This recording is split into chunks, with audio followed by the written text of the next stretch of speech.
Sampai pada hadis yang ke-46 dari As-Sittun An-Nafi'ah. Kita baca dulu ya. Bismillahirrahmanirrahim. Al-haditsus sadis wal arba'un. An Aisyah radhiyallahu anha qalat qala Rasulullah sallallahu alaihi wa alihi wasallam idza arada Allah bil amiri khairan ja'ala lahu wazira sidqin in nasiya dzakkarahu wa in dzakara a'anahu wa idza arada Allahu bihi ghaira dzalika ja'ala lahu wazira su'in in nasiya lam yudzakkirhu wa in dzakara lam yu'inhu. Akhrajahu Ahmadu fi musnadihi wa Abu Dawud wan Nasa'i fi sunanaihima wa rijaluhu thiqatun. Hadis yang ke-46 dari Aisyah radhiyallahu anha, dia berkata, bersabda Rasul sallallahu alaihi wasallam, "Idza apabila aradallah, Allah mengkehendaki bil amiri, terhadap pemimpin, terhadap presiden, terhadap amirul mukminin, khairan, suatu kebaikan, ja'ala lahu, Allah akan menjadikan untuk dia wazira sidqin, wazir yang baik. Innasya, apabila dia lupa si pemimpin ini, dzakkarahu, maka wazirnya ini akan mengingatkan dia. Wa in dzakara, apabila amirnya ini ingat, maka a'anahu, wazirnya ini akan membantu dia dalam kebaikan tersebut. Wa idza, dan apabila aradallahu, Allah subhanahu wa ta'ala menginginkan, bihi, terhadap pemimpin itu, ghaira dzalika, selain itu, alias keburukan, ja'ala lahu, Allah akan menjadikan untuknya wazira su'in, wazir yang buruk. In nasya, kalau dia lupa, kalau si pemimpin lupa, lam yudzakkirhu, wazirnya tidak mengingatkan dia. Wa in dzakara, kalau pemimpinnya ingat, lam yu'inhu, maka wazirnya tidak membantu dia. Hadis dikeluarkan oleh Imam Ahmad dalam musnadnya, Abu Dawud, Nasa'i dalam sunannya, dan rawi-rawinya adalah rawi-rawi yang thiqat. Hadis ini menunjukkan bahwasanya pemimpin ada dua macam. Ada pemimpin yang baik, ada pemimpin yang buruk. Pemimpin yang baik, tanda-tandanya, dan pemimpin yang buruk, tanda-tandanya adalah orang-orang sekitar dia. Untuk menetapkan ini pemimpinnya baik atau pemimpinnya buruk, pemimpinnya nanti akan berbuat baik atau berbuat buruk, orang-orang sekitarnya dilihat. Kalau sekitarnya adalah orang-orang baik, nah nanti akan jadi pemimpin yang baik. Kenapa? Karena kalau pemimpin ini lupa, diingatkan oleh orang-orang sekitarnya. Tapi kalau dia ingat, kemudian melakukan kebaikan, pasti akan dibantu kalau dia membutuhkan bantuan. Tetapi kalau pemimpin ini dikehendaki buruk oleh Allah, maka dia punya orang-orang sekitarnya orang-orang jelek. Kalau dia lupa, biarkan lupa. Padahal mereka sebenarnya ingat, wah ini presidennya salah ini, tapi dibiarkan oleh kabinetnya, ditekiwaikin salah rapopo. Nah, kemudian kalau dia pas ingat, pas baik, malah mereka tidak mau membantu padahal memerlukan bantuan. Nah, ini berarti tanda Allah Subhanahu wa ta'ala menghendaki terhadap pemimpin tadi adalah keburukan. Karena itu, kalau di Indonesia misalnya ada pencoblosan memilih pemimpin, teori memilih pemimpin itu tidak hanya melihat orangnya saja, tapi juga melihat orang-orang sekitarnya. Dia orang baik, betul, tapi sekitarnya singa-singa semuanya. Ya jadi singa dia nanti sama aja. Dia orang bagus, soleh, jenggotan, baik orangnya, suka sosial, tapi sekitar-sekitarnya siapa? Serigala kabeh, nanti sama saja dia akan jadi serigala juga. Karena satu orang tidak akan bisa baik kalau orang-orang sekitarnya apa? Tidak baik. Nah, karena itu perhatikan dalam memilih pemimpin. Jangan hanya lihat orangnya saja, lihat siapa sekitarnya, lihat ormasnya apa, perhatikan. Kenapa? Karena orang itu tidak bisa berdiri sendiri, dia pasti akan terpengaruh orang-orang sekitarnya. Bahkan seorang suami sama juga. Allah menghendaki suami baik, bagaimana caranya? Kasih istri yang baik. Istri yang baik gimana? Istrinya mengingatkan, ini salah, jangan begitu, maksiat ini, tidak boleh ini. Suaminya tidak mau ke masjid, istrinya ingatkan, ke masjid mas, sudah azan. Nah, ini istri yang baik begini, berarti Allah menghendaki kebaikan untuk dia. Suaminya ketiduran, dibangunkan, ini sudah azan. Nah, ini berarti Allah menghendaki baik. Kalau Allah menghendaki buruk, nah, dibiarkan. Punya istri membiarkan suaminya, udah berbuat maksiat ya nggak apa-apa. selingkuh ya nggak apa-apa, saya nanti akan ikut selingkuh juga, balas selingkuh dengan selingkuh. Nah, itu berarti orang yang dikehendaki buruk oleh Allah Subhanahu wa taala. Karena itu marilah kita masing-masing kalau kita menghendaki kebaikan, kuncinya adalah kita bergaul dengan orang-orang baik. Kalau kita lingkungannya bersama orang-orang baik, kita kalau pas berbuat salah, nanti mereka akan mengingatkan. Nah, kalau kita hatinya baik, kita akan menerima peringatan tadi, tidak akan menjauh. Tapi kita alhamdulillah ada yang mengingatkan. Ada yang mengingatkan itu berarti ada yang perhatian sama kita, Pak. Kita harus bersyukur kepada orang-orang yang mengingatkan kita. Kalau kita salah dibiarkan, nah itu berarti mereka tidak punya perhatian sama kita. Nah, karena itu untuk menjadi orang baik jangan mengandalkan diri sendiri. Saya baik, nggak apa-apa, dimanapun juga, nggak begitu. Engkau sudah baik, bergaulah sama orang-orang baik. Kenapa? Insya Allah terjaga kebaikannya. Tapi kalau kita baik sendiri, tapi mau bergabung dengan orang-orang yang tidak baik, khawatirnya kita yang kalah dengan lingkungan, sehingga kita akan hanyut pada keburukan bersama orang-orang yang buruk. Nah, maka untuk menjaga kebaikan caranya gimana? Bergaul sama orang-orang baik. Karena itu Al-Imam Ibnu Jauzi ketika beliau menyampaikan bagaimana caranya supaya bisa menjadi baik, beliau katakan kuncinya 3. Pertama, berdoa kepada Allah Subhanahu wa taala. Karena yang bisa menjadikan hamba itu baik atau buruk Allah Subhanahu wa taala. Yang kedua, usaha dari diri sendiri. Jadi kalau mau misalnya ahli tahajud, ya usahakan tahajud. Mau jadi ahli Quran, ya usahakan baca Quran setiap hari. Mau ahli apapun, usahakan. Kita harus punya usaha. Jangan hanya menunggu takdir. Saya nunggu takdir aja. Kalau nanti saya ditakdirkan ahli baca Quran, saya akan baca Quran. Nggak akan begitu. Saya nunggu takdir aja. Kalau saya ditakdirkan hafal Quran, saya pasti hafal Quran. Nggak begitu. Harus ada usaha dari kita. Yang ketiga adalah bergaul dengan orang-orang yang baik. Nah, maka kunci baik kata beliau ada 3. Doa kepada Allah, itu intinya, karena Allah yang bisa mengubah seseorang. Yang kedua, kita harus punya usaha, jangan hanya menunggu takdir. Yang ketiga, harus bergaul sama orang-orang yang baik. Kaum muslimin rahimani wa rahimakumullah, dari hadis ini juga kita ambil pelajaran bahwasanya termasuk sifat orang yang baik yang disebut oleh Nabi sebagai sidqin, ya, baik, itu adalah in nasiya dzakara, mengingatkan orang lain kalau kita melihat orang lain lupa, wa in dzakara a'ana, kalau melihat orang lain berbuat baik, kita bantu kebaikan yang dia lakukan. Ini termasuk sifat-sifat orang-orang baik. Karena itu, kalau kita ingin mengetahui diri kita termasuk orang baik atau tidak, lihat 2 sifat ini. Kalau ada orang lain lupa, kita ikut mengingatkan atau tidak. Ada orang lain salah, kita ikut menegur atau membiarkan. Melihat istri kita salah, apakah kita menegur atau kita membiarkan? Melihat anak kita salah, apakah kita menegur atau kita membiarkan? Anak tidak mau sholat ke masjid, dibiarkan main-main aja, padahal sudah usianya sholat ke masjid, bapaknya diem aja. Nah, itu berarti tanda orangnya kurang baik. Kalau orang baik harus dzakkarah, mengingatkan. Ditanya anaknya, sudah sholat belum tadi? Oh, sejak tadi kok masih di tempat itu. Tadi sudah disuruh berangkat sholat kok masih di situ. Kalau dia mengatakan belum, nah, wajibkan anaknya untuk sholat dulu. Demikian juga bapak-bapak yang punya anak perempuan, perempuannya sudah balik, sudah wajib pakai jilbab, harus diingatkan kalau tidak pakai jilbab dosa seperti ini bisa masuk neraka.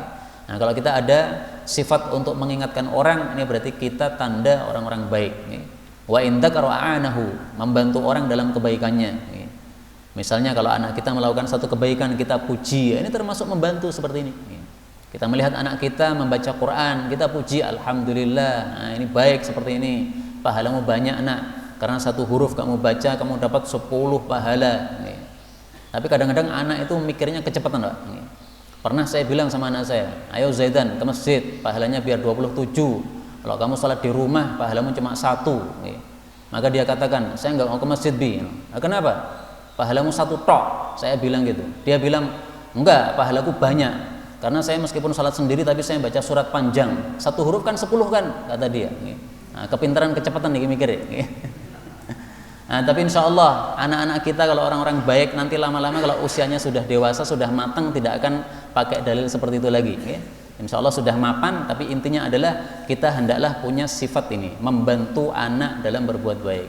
Orang berbuat baik kita puji ya, supaya dia tambah semangat dalam berbuat baik tersebut. Untuk anak-anak nggak ada masalah seperti ini, masih perlu pujian. Udah dewasa nggak perlu lagi dipuji-puji, karena orang dewasa harus ikhlas kepada Allah Subhanahu wa taala, nggak butuh kepada pujian apapun. Tapi kita lanjutkan hadis berikutnya, hadis yang ke-47. Bismillahirrahmanirrahim. Al-haditsus sabi' wal arba'un.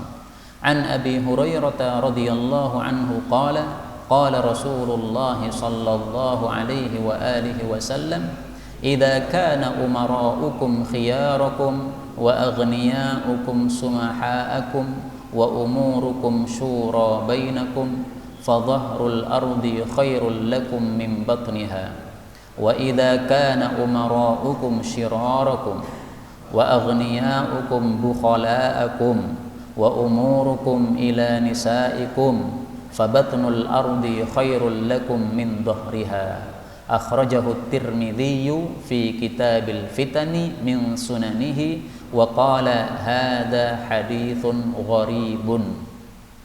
Dari Abu Hurairah radhiyallahu anhu dia berkata, Rasulullah sallallahu alaihi wasallam bersabda, idza kana, apabila adalah umara'ukum, pemimpin-pemimpin kalian, khiyarakum, orang-orang baik di antara kalian, orang-orang soleh, wa aghniya'akum, dan orang-orang kaya di antara kalian, sumaha'akum, orang-orang yang dermawan di antara kalian, wa umurukum, dan urusan kalian, syura bainakum, dimusyawarahkan di antara kalian, tidak berdiri sendiri-sendiri tapi ada musyawarah.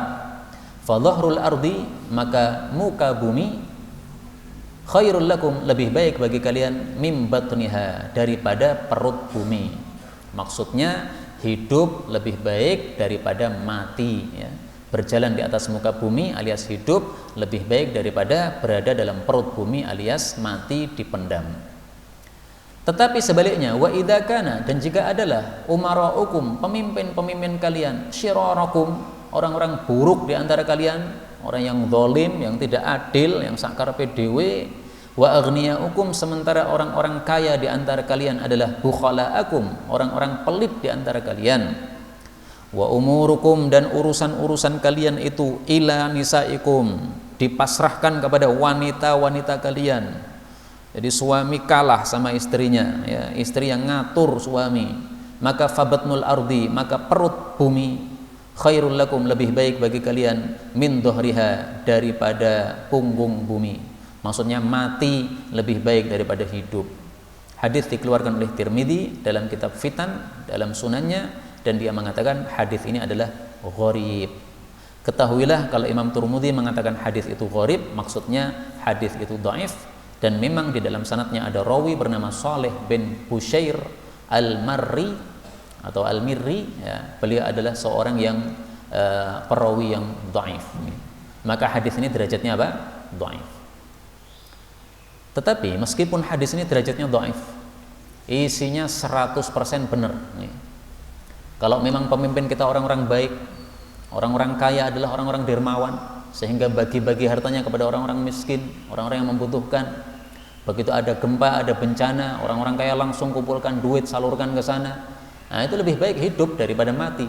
Kenapa? Hidupnya nyaman, pemimpinnya baik, mengayomi masyarakatnya, mengayomi rakyatnya, tidak zalim kepada rakyatnya, hukumnya tidak tajam ke bawah tapi tumpul ke atas, tapi hukumnya adil. Nah, enak hidup, nyaman hidup. Tapi coba kalau dibalik, pemimpinnya pemimpin yang buruk, suka zalim, suka kepada rakyatnya semena-mena, buat aturan seenaknya sendiri, diperhatikan maslahat dirinya atau maslahat pejabat, bukan maslahatnya orang-orang miskin, bukan maslahatnya rakyat. Nah, lebih baik mati kita. Kenapa? Melakukan apapun selalu salah. Salah kenapa? Karena kita rakyat, selalu salah. Apapun perbuatan yang dilakukan selalu salah. Nah, ini tidak enak kita hidup di atas muka bumi. Karena itu dari hadis ini kita ambil pelajaran juga bahwasanya termasuk kenyamanan hidup adalah pertama, kalau kita memiliki umara'ukum khiyarukum, pemimpin yang baik-baik. Yang baik maksudnya gimana? Yang istiqomah. Istiqomah maksudnya gimana? Ya yang soleh, yang melakukan ajaran agama ini. Kalau pemimpin tidak istiqomah, tidak soleh, dia pasti akan melakukan kerusakan-kerusakan, kezaliman, keserakahan, dan sebagainya, dilakukan semuanya. Demikian juga termasuk kenyamanan hidup adalah kalau kita dapatkan aghniya'akum sumaha'akum, Orang-orang sekitar kita yang kaya, orang-orang dermawan. Setiap kali orang miskin, tetangga-tetangganya membutuhkan bantuan, selalu memberikan bantuan. Nah, hidup nyaman, enak. Termasuk sa'adah, termasuk kebahagiaan hidup. Sebagaimana sabda Nabi SAW dalam hadis yang lain, maksud saya, beliau mengatakan arba'un minas sa'adah. Tapi saya pilihkan yang sahih ya. Karena ini campuran antara yang sahih dengan dhaif. Thalathu khisalin min sa'adatil mar'il muslim. Ada 3 perkara termasuk kebahagiaan seorang muslim fid dunya, di dunia. Nah, ini kita membahas tentang kenyamanan hidup di dunia. Apa aja? Al jarus salih, tetangga-tetangganya baik. Al maskanul wasi', rumahnya luas. Luas itu maksudnya kita hidup nyaman di dalamnya. Bukan berarti rumahnya harus besar-besar, enggak. Tapi maksudnya kita merasa nyaman tinggal di dalamnya. Wal markabul hani, dan kendaraan yang nyaman, yang tidak macet dan sebagainya. Hadis riwayat Imam Ahmad sahih. Nah, maka termasuk kenyamanan hidup kalau kita al jarus salih, punya tetangga yang baik. Tetangga kita dermawan, kalau dia kaya. Sementara kalau kita kaya juga dermawan kepada mereka saat mereka miskin. Nah, hidup nyaman, enak, saling membantu sesama umat. Termasuk kenyamanan hidup adalah umurukum syura bainakum. Urusan harus dimusyawarahkan. Urusan apapun umat Islam, lingkup besar maupun lingkup kecil. Lingkup kecil misalnya keluarga, musyawarah. Paling enak suami istri musyawarah. Kalau dalam mengatur urusan rumah tangganya, yang perlu musyawarah tentu saja. Tapi yang merupakan kekhususan bagi aturan suami, ya suami yang menetapkan. Tapi yang perlu musyawarah, musyawarah. Karena musyawarah itu barokah. Ada hadis yang dhaif tetapi isinya benar.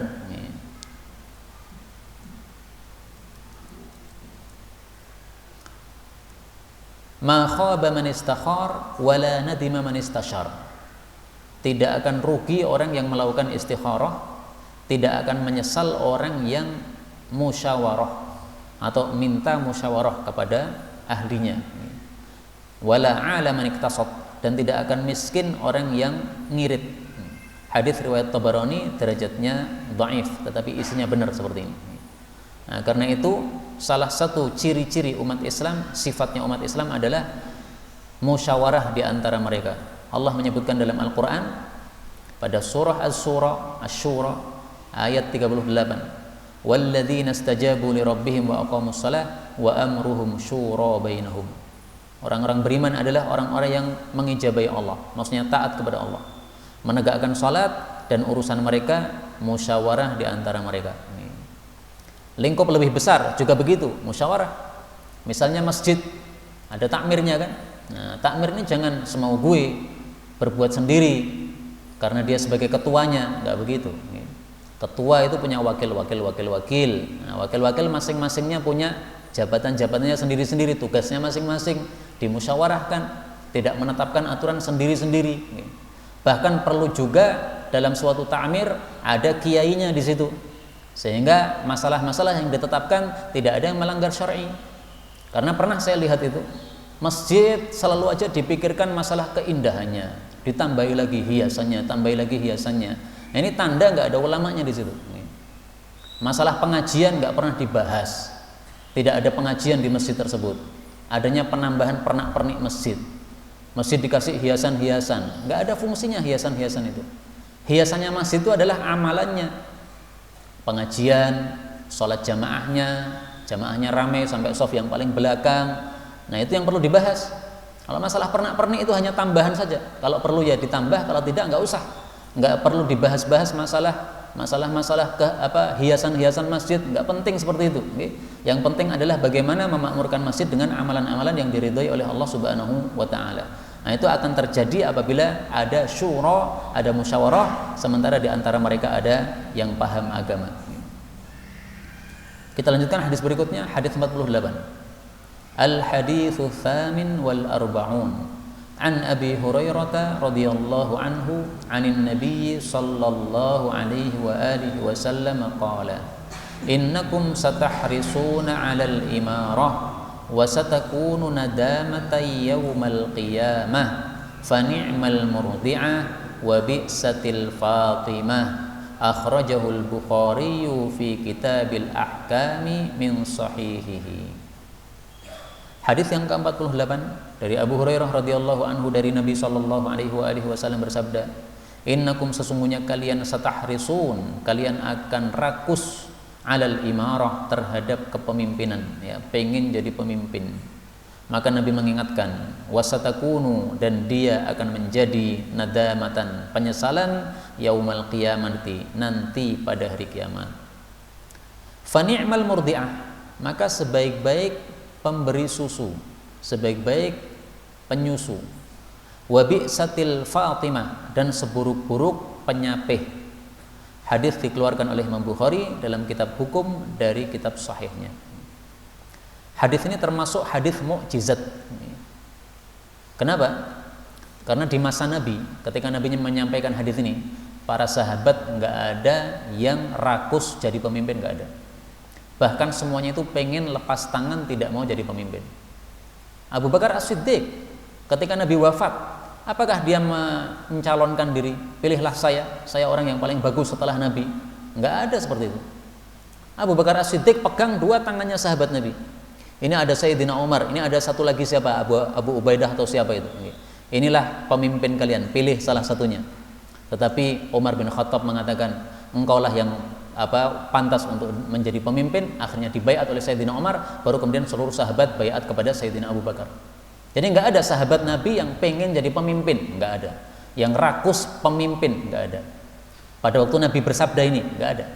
Tapi Nabi mengatakan, sesungguhnya kalian nanti akan rakus terhadap kepemimpinan.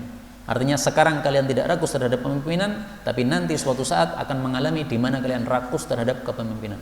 Nah, hadis ini sudah terjadi sekarang ini. Ada nggak di Indonesia ini jadi pemimpin bukan dengan mencalonkan, tetapi dicalonkan oleh orang lain? Rata-ratanya kan nggak begitu, ya. Dia keluarkan duitnya yang sangat banyak untuk apa? Supaya dipilih jadi pemimpin. Nah, karena sudah terlanjur mengeluarkan duit banyak, maka ketika jadi pemimpin dia ingin mengembalikan lagi, akhirnya ngeruk lagi harta rakyat. Kenapa? Karena sudah mengeluarkan duit yang banyak untuk mendapatkan ganti, dia kemudian melakukan hal tersebut. Ya wajar. Kenapa? Karena pemimpinnya sudah caranya buruk, cara menjadi pemimpin, yaitu rakus menjadi pemimpin. Nah, maka sebaik-baik pemimpin menurut teori Islam adalah orang yang paling benci untuk jadi pemimpin. Itu sebaik-baik pemimpin. Teori Islam nih, Pak. Siapakah orang yang paling baik untuk memimpin? Adalah orang yang paling benci jadi pemimpin. Dia nggak mau jadi pemimpin. Kayak begitu sudah terpilih jadi pemimpin, orang seperti ini nanti pasti akan sangat-sangat berhati-hati dalam kepemimpinannya. Dia pasti akan adil, dia pasti akan memperhatikan rakyatnya, pasti akan memperhatikan maslahat-maslahat umatnya, itu sudah pasti. Contoh paling jelas Umar bin Abdul Aziz. Umar bin Abdul Aziz sebelum khalifah wafat, maka dia mengatakan kepada ulama yang dekat dengan khalifah, wahai alim fulan, saya minta betul-betul jangan engkau mencalonkan saya apabila khalifahnya wafat. Karena dia khawatir bahwasanya ulama yang dekat khalifah ini nanti akan memberikan masukan kepada khalifah supaya mengangkat Umar bin Abdul Aziz sebagai penggantinya. Nah, maka dia pesan begitu.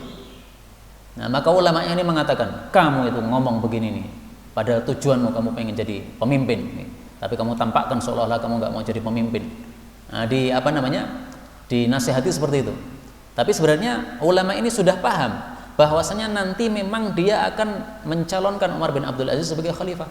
Dan betul, ketika khalifah akan wafat, ulama ini memberikan nasihat, wahai khalifah, takwalah kepada Allah Subhanahu wa taala. Anda akan mati, Anda akan bertemu dengan Allah, Anda akan bertanggung jawab di hadapan Allah. Kalau Anda angkat khalifah yang tidak benar, nanti semua kerusakan yang dilakukan oleh dia, tanggungan dosa ngalir sama antum. Nah, maka khalifahnya ini khalifah yang baik. Dia mengatakan, apa yang harus saya lakukan?